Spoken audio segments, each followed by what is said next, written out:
guys, welcome back to another episode of Atlas Survival Shelters. I hope you're all doing great. I don't enjoy the video I'm about to do.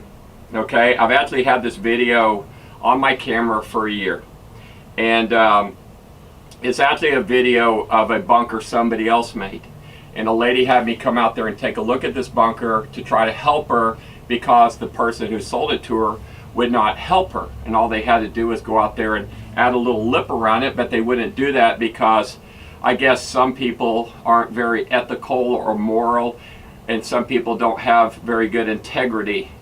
And after getting to know more about these people, it doesn't shock me. So this video is of a small shelter that was supplied to this lady by a company that is a competitor, okay, called Rising S Bunkers. They installed it, I guess, in 2017 or 2018. I don't know, but I filmed this in May 2018, and she said it was about 8 months old at the time. And what they did is they put it too low, and the snow would melt off, and it would just run into it like a sump pump, and it filled with water. And she called them, and they said, "Well, that's your fault, lady. It's not our fault." But they installed it, and they built up a dirt mound with the dirt apparently, and the water ran down and just filled it like a sump. So they could have easily fixed it by just putting a flat bar around it, but instead of trying to work with the lady, they just told her to jump off a freaking cliff. So before you buy a bunker from anybody, including myself, do a background check on the people. Check their lawsuit history, check the complaints on them, also check their criminal record. I don't know about you guys. I don't know if I would do business with a lifelong criminal, but I wouldn't do it. But I guess some people just don't know about everybody. But just do your background checks on people before you buy a bunker from them, okay? There's not many people that do this, but seriously, that's just some good advice, okay? Because you're asking me, someone like me, to save your life. So you want to make sure that I'm ethical and I do it right. Have I ever had a problem with one of my shelters? Absolutely. I have sold a few shelters to people that have put them in themselves that didn't do it exactly right, and the pipe either dented or it got water in it, and even had one flood one time after that Houston flood. It flooded the bunker all the way. Okay? Is it anything wrong with the bunker? No, but you can't put some bunkers in like a high water table or where it's going to flood. And if you don't put it in right and you don't pack the earth around it and you try to cover it with rock or something and the pipe dents, there's nothing wrong with the pipe. This stuff's buried every day. But if you don't put it in right, it can fail. Okay, so you have to do it right. But remember, I make round bunkers, square bunkers, monolithic bunkers. I make all types of different bunkers. But the bunker you're about to see here is a little square bunker. I think it's like an 8 by, maybe an 8 by 12 or something like that. It's very small, 8 by 14. But anyway, I think the video speaks for itself on the quality of the shelter that people make. The difference between what I do and what these people do, and this shelter is what they do on, as far as I can tell from their website, they have pictures. Every one of their bunkers has PVC air pipes. That means the air pipe just goes straight up through the bunker, straight up to the ground. So you can walk up to the pipe, pull off the 90-degree, and you can pour water right into the bunker or onto the blast valve. And if, of course, these people, my God, they are very good. They could tell you a pile of crap is better than a pile of diamonds. They are some slick talkers. That's all I can say. Oh my God, the one guy that manages that place, he should have been an attorney. I'm telling you. Oh man. But anyway, you know what? But these guys have been attacking me and attacking everybody. That's how they win their business. They create a website and they attack everybody. So in the beginning of this video, you're going to see the lady talking about how they're trashing everybody. So she only had one option, was to use them. This is their method of selling, to trash everybody and put them down and make you scared that they're the only ones. But let me tell you what, they're very thin hatch, their homemade air system, their PVC air pipes, I give it all failing grades. It's not good. Not when you can buy a shelter that has a Swiss-made air system, bulletproof hatches, galvanized air pipes that are tamper-proof, that you can't pour water down inside them, and if you did, it would go straight into the ground. Everything about this shelter spells bad to me. Now, you may have a different opinion. If you want to use these people, knock yourself out. But compare apples to apples, okay? And be careful of slick talkers, but enough's enough. I'm gonna go ahead and let you watch this video. This is the lady in Minnesota and her Rising S bunker. So when you go to his website and after reading it, Yeah, you go to your website, and I consider myself a smart consumer, so you have to investigate everybody else's websites. Well, at his website, he does it for you. So what he does is he trashes all the other people's products, their shelters. So after reading that and studying that, and the website is really put together great. So after reading all of that and studying all that and looking at all the defects in other people's shelters, you're only left with one choice, to buy his. And so that's your conclusion after that's- looking at his website. yes, and I'm not a... So he's done his job by trashing everybody. Yes, it's very effective marketing. Okay. And I mean, it today's convinced me. May 8th, 2018, and I'm here with one of his customers that he's screwed over. Okay, this is an Rising S shelter out in Minnesota. This hatch isn't even 1/8 inch steel. When I step on it, this is maybe, look at that handle moving. It's probably 14 gauge, 16 gauge. The air pipes is just 2 PVC pipes that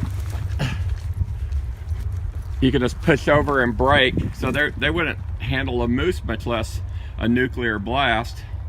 And all these pipes sticking out of the ground, I don't know. This is a hatch from Rising S. Well, that's about, I don't know, 14 gauge steel. All I know is that's not going to stop a bullet or keep anybody out. And then the only thing protecting you is this handle with a little padlock on it. That's it. See, we had to put this here so we could walk. All this was underwater. Well, this hatch is so low that any water and they've created a sump by him putting that hill there. Yeah. All the water's going to run down into your shelter and flood it. Yeah, duh. That's what the expert told me. He goes, "This is water down there."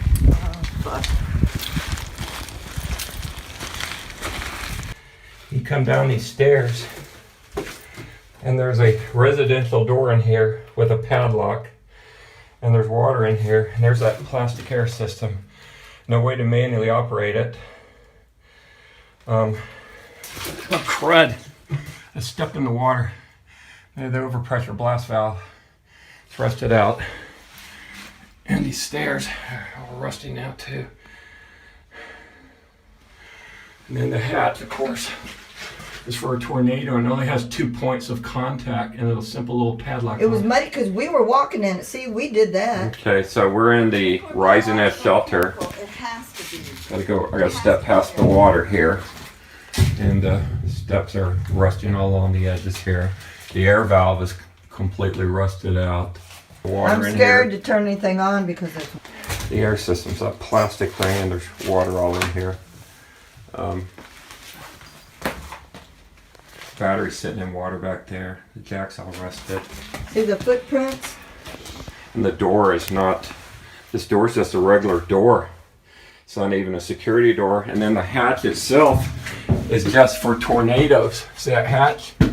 It's just for tornadoes. So this is a tornado shelter that's been sold as a bomb shelter. And that is not the case. This hatch here, which has on her nuclear fallout shelter, the first things that are wrong, first of all, that's a residential door that opens in. This hatch is for a tornado, and it only has 2 points of contact. So it locks down with that little skinny 3/8 rod over there and over here. And that's it. So this ending qualifies as a tornado hatch, but that's the design. And then the air pipes are made of plastic. Look at this. I mean, they're supposed to be like 6-inch steel, hardened steel, galvanized so they don't ever rust. And this is just not a bomb shelter. It's just a tornado shelter with a homemade air system stuck in it that is called a bomb shelter. And it's below the grade, so it's flooding. See how high that ground is right there? So all the water's coming down and it's flooding the bunker. Okay, so this is going down the stairs and the door to a Rise and Nest bunker. It's just a residential door with a padlock. And of course the hatch is just a tornado hatch with a 2-point locking system. See that? That's it. This little thing right here is just protecting you from vandals and looters and marauders. This little 3/8 bar. And then this little skinny hydraulic jack. So that's it. So the hatch is below those things right there. So the hatch needs to be raised up a foot, but and that will keep the snow out. But as far as the nuclear blast shelter goes, nobody would put PVC pipes in there. That's just a joke.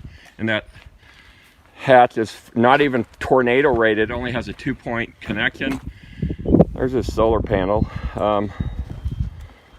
All right, guys, so there you go. I mean, you decide for yourself. You saw the girl jumping up and down on the hatch. You saw the PVC air pipes. You saw that little plastic air system. You saw the door. The door's not gas tight. It's not airtight. It has nothing that I consider that makes it a good bunker. So, guys, you have a choice. Decide if you want that or if you want something that somebody else made. There are people out there that make good bunkers, okay? I'm just saying, I don't think these people are one of them. I would never buy one of their bunkers, and I know the industry well. If I went out of business and I had to buy a bunker, that would be the last person in the world I would buy one from. Matter of fact, I just wouldn't buy one from them because I know how the people are and I know how their product is, okay? Is their welding fine? Yeah, there's nothing wrong with welding. Welding is welding. It's just the engineering. There's no 90-degree turns, no proper air system, no bulletproof hatch, no steel air pipes, no condensation pipes. It's not gas tight. There's just a lot of things that I don't like about the shelter. But anyway, guys, you know what? The world needs to know about Rise and Nest bunkers, okay? They've attacked everybody long enough. It's about time people in the industry stand up to it. And I'm going to be the first one to stand up to these bullies, okay? Because they are big, bad bullies. But anyway, guys, appreciate you watching my video. Take it to heart what I said. See you on the next video.